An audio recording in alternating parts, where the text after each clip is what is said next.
Bulavinaka, my name is Litia and I'm from the beautiful island of Laos and I love listening to Today FM. Today FM rocks. My name is Casey, I'm from Tabua. We love Today FM in Tabua. Today FM rocks. My name is Selina, I'm from Tavenga Vengamba. I love listening to Today FM. Today FM rocks. Bula, my name is Carlo. I love listening to the music in Today FM, in Malak Island. Today FM rock. Today's hit music on Today FM. In the news tonight, bodies recovered from crash flight. Independent investigator to look into tragic plane mishap. And local government act review progressing well. From the studios of FBC Suva, Jackie Spate. Leading news tonight, rescue workers have this afternoon discovered the bodies of flight instructor Ilyas Tawalo and trainee Merelesita Luthu, who were on board the Cessna 172 training aircraft, which crashed in Lambasa on Monday. The joint search team, consisting of officers from the Fiji Police Force and the Republic of Fiji Military Forces, reached the crash site and made the discovery of the two victims. Acting Deputy Commissioner of Police Rusiate Tundravu says the efforts currently being coordinated through the Search and Rescue Command Centre will now focus on securing the crash site for the arrival of the appointed New Zealand-based air accident investigator. The Director CID will be overseeing the first phase of investigations. Forensics and force pathologists will be deployed to the site. The news of the discovery has been relayed to the family of the victims as the focus shifts to the investigation into the circumstances leading up to the tragic incident. We now join Eleanor Tarangaivu live from Lambasa. Eleanor, you've been on this story for the whole day. What is the latest you have for us? Jackie, what a day it has been here in Lambasa, and I will try to give you a quick sequence of the events that unfolded here today. At around 7 a.m., the military and police, as well as villagers, gathered at Ndongoru village to prepare to comb the mountains in search of the plane and its two crew members. Around 8:30 a.m., they left in trucks and on foot to start the long journey into the forest. As well, the aerial search by helicopter resumed as the sun was out and the skies had cleared. At around 10 a.m., a second aircraft from Nandi joined the aerial search, and this is when they spotted the wreckage. And Jackie, judging from the pictures that we received and saw today, parts of the plane were on top some trees and some among the trees itself, and could be seen beside the rocky mountainside. According to sources, the plane must have crashed onto the rocky mountainside, and the impact of the crash was evident in the pictures itself. Now, around 11 a.m., the helicopter returned to Wengele Airport, and a meeting was held between police, the military, the Pacific Flying School, the first responders, as well as officials from the Commissioner Northern's office. From between 12 to 1 p.m., the PA Madhuwata and DPC North left for an aerial survey of the wreckage site, and this is to assess if there was any possible point of access by foot. We understand that they couldn't find any. Upon their return, there was another quick meeting, and this time with the Tui Madhuwata, who was briefed of the situation before they started plotting their rescue operation. By 3 p.m., we saw military personnel entering the airport with chainsaws, cane knives, fuel, as well as rope, and we were informed that they were to clear the area surrounding the wreckage site. There were two more loads of personnel and equipment deployed to the site after that. Around 4 p.m., we tried to make our way up to Tundalei Koro to take some drone shots of the wreckage site, but we were told that the area has now been cordoned off and has been declared a crime scene. Now, around this time, we also started receiving information that the bodies have been found. And around an hour ago, we also received information that both bodies would be extracted and be taken to the Lambasa Hospital mortuary. Now, at this point, the joint police and military search and rescue team, including the DPC, are still up at Ndalei Koro Mountain waiting on forensics before the bodies can be removed from there. So for FBC News here in Lambasa, I'm Eleanor Tarangaivu. Thanks so much for that update, Eleanor. The government has engaged New Zealand-based air accident investigator Andrew McGregor as the independent investigator to determine the cause of the crash of training Cessna 172 aircraft. Acting Prime Minister Ayaz Said Qayyum this afternoon announced McGregor will arrive in the country tomorrow and will be taken to the crash site immediately to begin the investigation. Said Qayyum says he will report on his findings regularly to the Department of Civil Aviation. He says the people must understand it will take some time to determine exactly what happened. McGregor has been engaged in the past by the New Zealand Transport Accident Investigation Commission to assist with several air accident investigations. McGregor specializes in providing air accident investigation services and forensic engineering. In Fiji, he was most recently engaged by the Fijian Department of Civil Aviation to investigate the crash of a Cessna 172 plane that crashed in the mountains northeast of Nadi in 2007. He has also led the investigation into the helicopter crash off the coast of Nadi in 2006.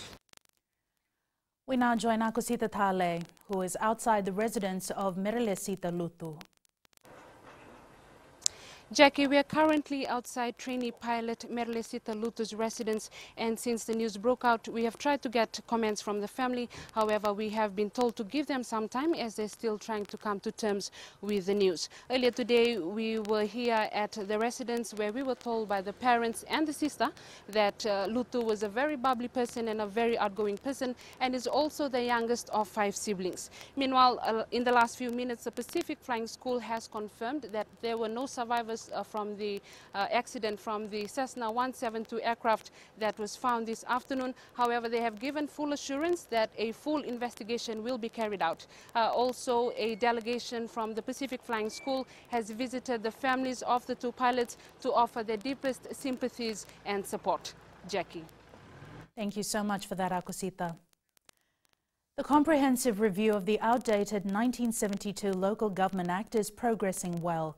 The Local Government Committee, which was responsible for determining the extension of the town boundary, town and city declaration and to prepare the terms of reference, will soon present its report to the Ministry. Sanyani Boiler reports the committee will also give recommendations on the 5 members for review committee that will review that law. Just to have an election. Local Government Minister Parveen Bala says the review of the Act is not only about having an election. Bala says there are other laws that needs to be looked at when reviewing the 45-year-old Act. You cannot just do one piece of legislation and forget about all this. Because if we have to really deal with the Local Government Act 1972, which is outdated, then we have to look into all these acts. This is what these people fail to understand. The minister says there are a lot of misconceptions about the review. Local Government Act Review Committee will complete the review process of the Local Government Act. Meanwhile, the Local Government Committee has carried out extensive consultations with all municipal councils, stakeholders, permanent secretaries and directors of ministries to prepare the terms of reference. We worked out the qualification of the review committee, the committee that is going to review the Local Government Act. Their qualification and their background, they should be experienced people covering a number of fields. The ministry will present the draft copy of the terms of reference for approval to the cabinet. The minister clarified about the review process during the local government forum in Suva today. Sainiani Mboila, FBC News. Still to come, Navo, a businessman guilty of rape. And Business Excellence launched with new logo. Stay with us.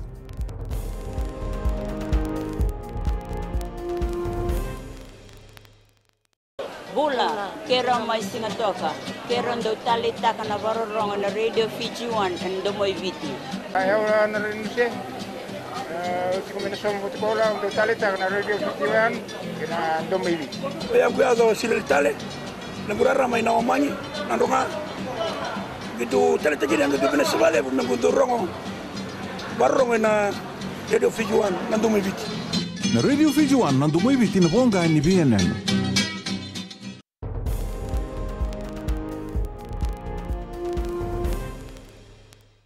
A heavy rain warning as well as a flood warning remains in place for some parts of Fiji. Fiji Meteorological Director Ravin Kumar says the slow-moving trough of low pressure is expected to bring rain, frequent at times, and possible thunderstorms over the next 48 hours. In Raki, flooding yesterday was made worse with a high tide of over 2 meters, which Kumar says is expected to be the average throughout this week. Cleanup in Raki town today needed the assistance of the National Fire Authority to ensure businesses could be up and running. Kumar says the wet weather is expected to continue for the remainder of the week and the public needs to be cautious and remain vigilant.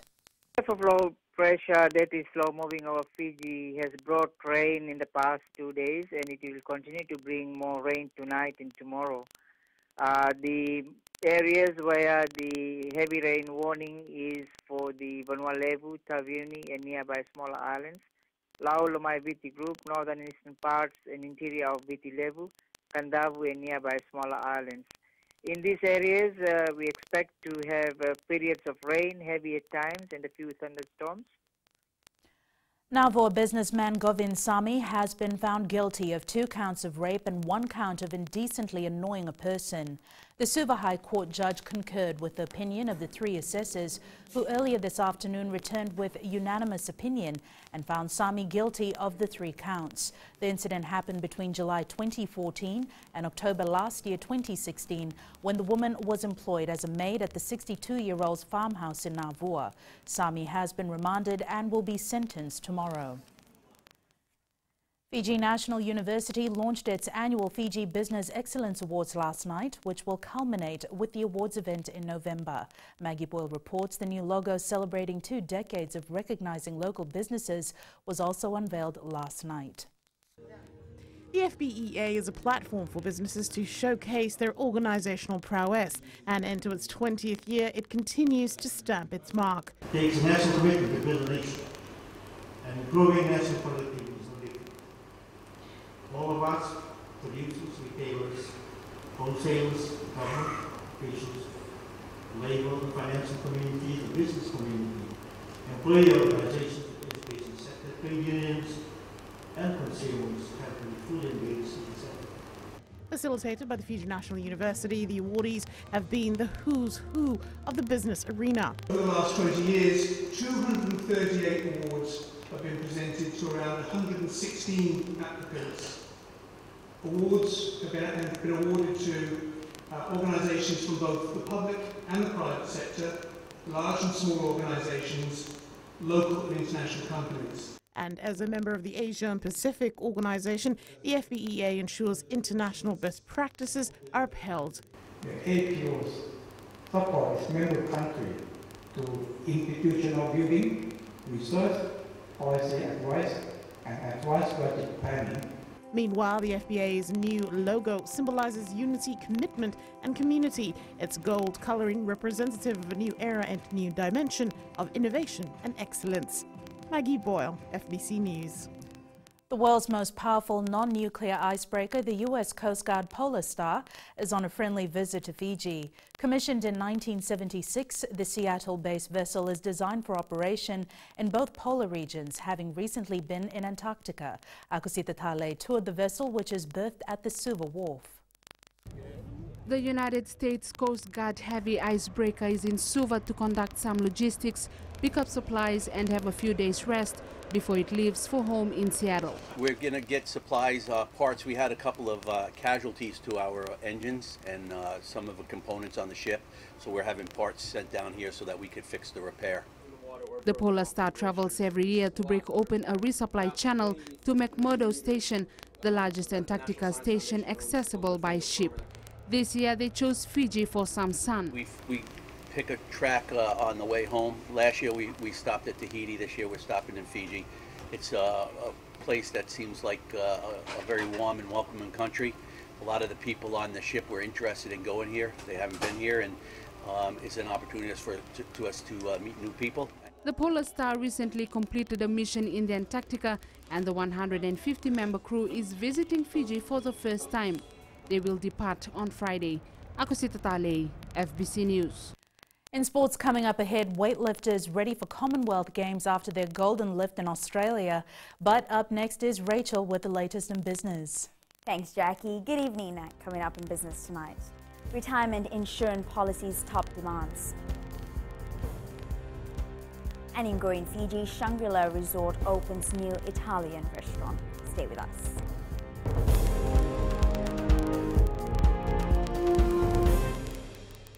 Moala ranalika au tikongona tauna singatoka ando talitaka na wakaronga ng Bull FM number 2 na sere.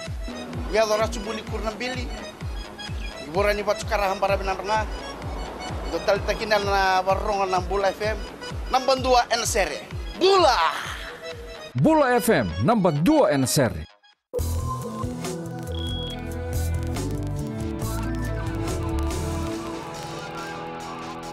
In business tonight, the culture of insurance has deteriorated over the years with fewer people opting for an insurance cover. The Reserve Bank earlier revealed statistics highlighting only 12% of the population is covered under any form of insurance. Today, BSP Life echoed similar sentiments, saying while their products are performing well, the numbers remain low. However, General Manager Distribution and Marketing Michael Navola says Fijians are planning their retirement funds accordingly. We've seen a big take-up in the last few years. The payouts are starting to happen gradually now, which is good to see for people's policies that are starting to get the survival benefits prior to the actual payout at maturity. Yeah, we're pleased with the performance so far. We're encouraging more people to think ahead to retirement and to look at Bula Prime as a good supplement to the FNPF pension. And we now join Sinifa from HFC Bank with the latest from the money market. Thank you. Let's have a look at what's making headlines in the markets today. Foreign exchange saw the US dollar gaining off the back of an optimistic outlook for the economy. In their releases this morning, the US advanced goods trade balance came in at a negative 74.4 billion, while the durable goods orders for January came in at negative 3.7%. Meanwhile, New Zealand's visitor arrivals for January were down by 0.5%, while Australia's private sector credit came in at 0.3%. The schedule for tonight is the US GDP and, even more important, another speech from the new chair of the Federal Reserve. We'll wait to see the market reaction for these releases tomorrow morning. That's all for now. Vinaka. Thanks, Anifa. Looking at today's current exchange rate set this morning for the Fijian dollar. The foreign exchange market saw the Fiji dollar on the rise against our two major trading partners, the Australian dollar and the Kiwi, as well as the euro. It slipped slightly against the others on our list. Taking a look at the commodities market, after a good day yesterday, the prices were down today, with oil prices down at $62.78 a barrel. Gold dropped to $1,316 an ounce, and silver followed suit, closing at $16.39 an ounce.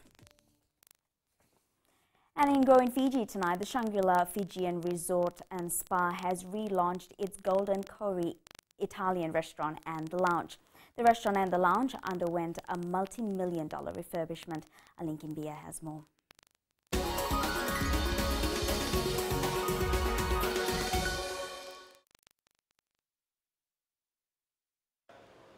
The Golden Cowrie Lounge and Restaurant were originally established in 1967, and their new transformation has given a new look to the resort.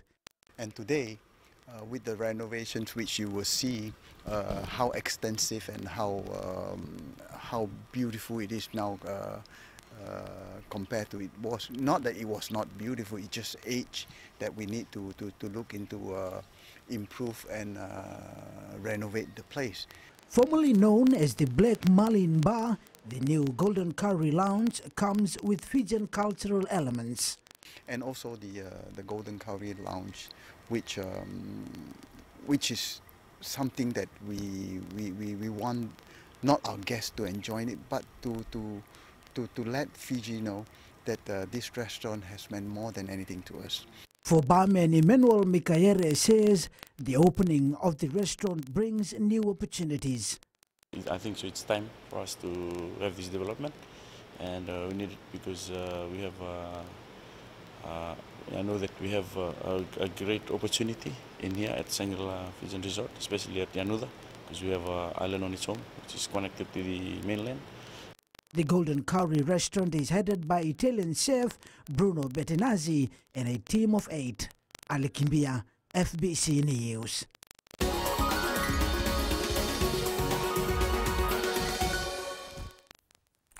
And that's it from Business this evening. Here's Jamie with sports. Thanks, Rachel, and good evening. In sports after the break, Fiji Sevens team hope to replicate Hamilton performance. And Lautoka books Champions League quarter-final spot. This and more coming up.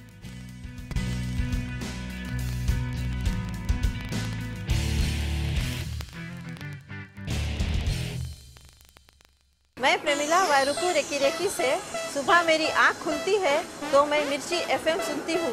मिर्ची FM is number 1। It's so hot. हम लोग बार town के career driver लोगों ने हम लोग के मिर्ची एफएम सुनो अच्छा लगे। मिर्ची एफएम इज हॉट। हाय, मैं संध्या नारिया रेफ्रिकी से मेरे सारे दोस्त मिर्ची एफएम सुनते हैं। मिर्ची FM is hot. I love मिर्ची एफएम। हमें स्पिन तो हुआ कि मिर्ची एफएम में सबसे अच्छा गाना बजे। मिर्ची FM it's hot.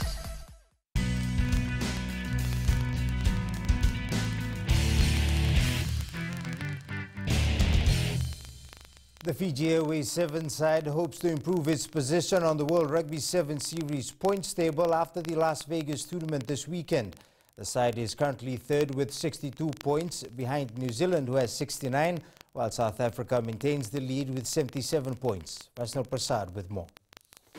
There is still a lot of pressure on the Fiji Sevens team to win more tournaments this season. Coach Gareth Beiba has high hopes of achieving success this weekend. I mean, the pressure is that the expectation rises. So, you know, we have expectations on ourselves as a squad as well. We know that what we did in Hamilton was of the quality that we've wanted to replicate throughout the season.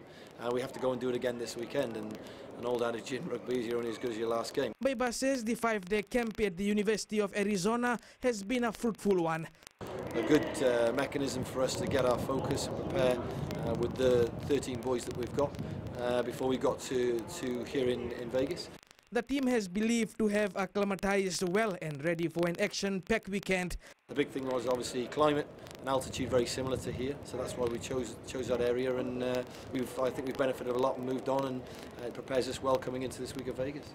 Fiji plays Russia in its first pool match before facing France and then Kenya. Vaishnil Prasad, FBC Sports. Meanwhile, Springbok Sevens coach Neil Powell has made 6 changes to his team for the Vegas Sevens, but losing players to injury and club commitments has provided an opportunity to blood some younger players. The Lautoka football side has qualified to the OFC Champions League quarter-final after securing its second straight win today. The side defeated AS Venus of Tahiti 2-1. Yeah, the 24-year-old. Oh, there's an opportunity and there's a goal! AS Venus! Check that out, it is Fakatalasau, Tatori. Here he goes, BG Tatori, but again, Tatori, Fakatalasau and Drew, yeah, there it is! It's the equaliser! Drew equalises for Lautoka. And now it's a chance for the Lautokan team to break. That's a great ball to Tori. One-on-one with the keeper. Oh, it's going to be the winner. And Drew with the second goal. That is a heartbreaking goal. Played pretty bad. Unfortunately, the wind has the factor that these players could not move on pace. But at the end, we got the victory, which is a positive side. The Fiji National Rugby League anticipates fierce competition in the Vodafone Cup when the tournament kicks off this weekend. 43 clubs are registered to compete this year, 4 more than 2017. Meli Tavanga reports. Competing clubs from all zones are gearing up as they know the level of competition will be intense, with the number of teams have been increased this year. Organizers have reminded players to put in their extra effort in the competition. We'll have to improve in all areas of our operations. We are not perfect, but it's the effort that we all put into the competition that will help us grow. The competition has grown over the years and generating players currently professionals overseas. The youth in Fiji has been tremendous, and we have seen the results of it in most of our players being sponsored and given contracts to play for clubs in Australia and also in England. Defending champion, the Sambeto Roosters are growing to defend their title with another win. We are the defending champion. Like all of this team will target us, but the Bulls are preparing well to defend the Vodafone Cup this year. Meanwhile, Vodafone Fiji donated $20,000 towards the competition. The competition kicks off this weekend in 7 zones around Viti Levu. Meli Tabanga, FBC Sports. A dominant outing at the Australian Open has put Fiji's weightlifters in good stead ahead of the Commonwealth Games in April. However, the lifters are not taking a break. Eroni Tuinuku caught up with them at the gym today, all fine-tuning the techniques. Winning silver at the Australian Open last week has been a source of strength for Poa Manganga as he targets a gold medal in the upcoming Commonwealth Games.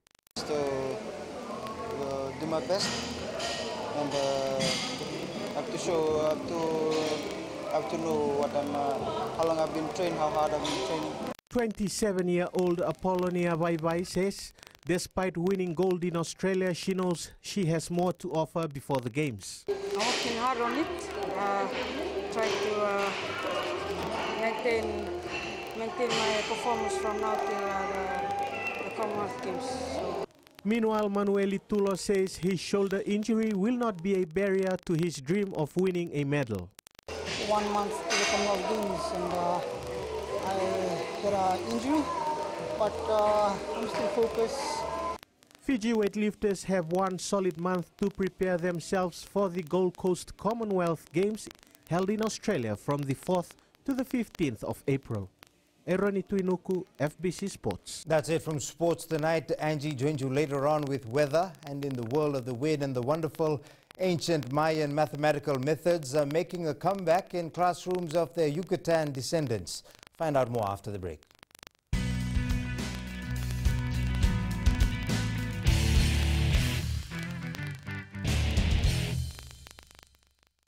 Bula, kera mai singatoka, kera ndo talita kana varorong na Radio Fiji 1 and Domoy Viti. Ayaw na rin siya. Kombinasyon ko lang ndo talita kana Radio Fiji 1 na Domoy Viti. Ayaw ko yaw sila tale, nagurara may naomani, nandunga. Gitu talita gini ang dubina sabale, nagunto rongo, varorong na Radio Fiji 1 na Domoy Viti. Na Radio Fiji 1 na Domoy Viti na bonga ni BNN.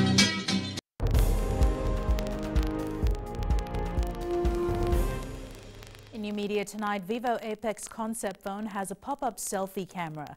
It made its debut at Mobile World Congress 2018. The phone also can scan 2 fingerprints at once from the screen. It's weather time now with Angie.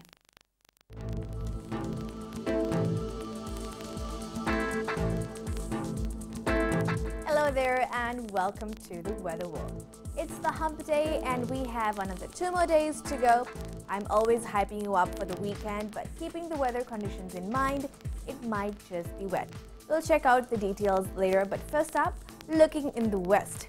It really wasn't a bright day as showers mostly dominated the area with floods in low-lying areas.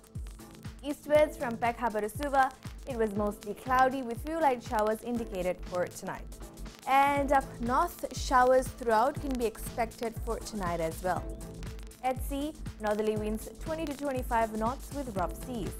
For the tides, high tide will be at 5:54 a.m. with low tide at 11:54 a.m. Sunrise will be at 6:05. For tomorrow, rain seems to slow its pace, however, it will pick up in the evening. Tomorrow's temps, Savu will be cool at 29 degrees. And looking further on to Friday, occasional showers can be expected. And that's all from the FBC Weather World. Jackie. Thanks so much for that, Angie. In Fijian Pulse tonight, we asked, what do you think of Nemani Nandolo's call to have a Super Rugby team based out of Fiji?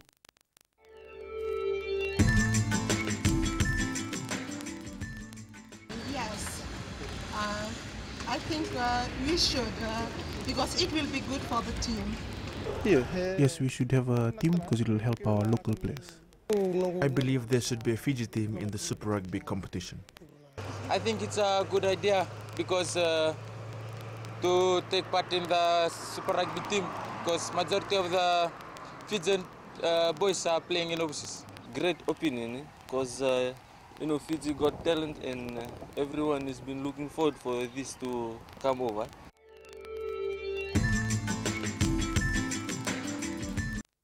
Recapping the main stories, bodies recovered from crash flight, independent investigator to look into tragic plane mishap, and local government act review progressing well. Now for these stories and others, you can tune in daily to our sister radio station Gold FM. To our poll question this week, we are asking, should buses continue to carry disposable e-cards? Visit our FBC website to answer. Before we go, our shot of the day. The picture came all the way from Nairai in the Lomai VP group, sent in by Konisi Rabono. Remember, you can send us newsworthy pictures and videos on email fbcnews@fbc.com.fj or share it with us via Facebook page FBC News. You can also follow and tweet us your news tips at FBC_news or say hashtag FBC News. That was your FBC News for tonight. From the team and I, stay safe. Good night.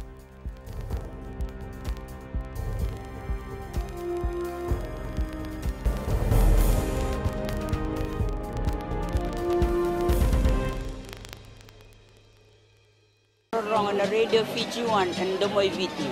Ayaw na rin siya. Kombinasyon ko untuk talita na Radio Fiji 1 kina Domoy Viti. Ayaw ko yazo sila tale.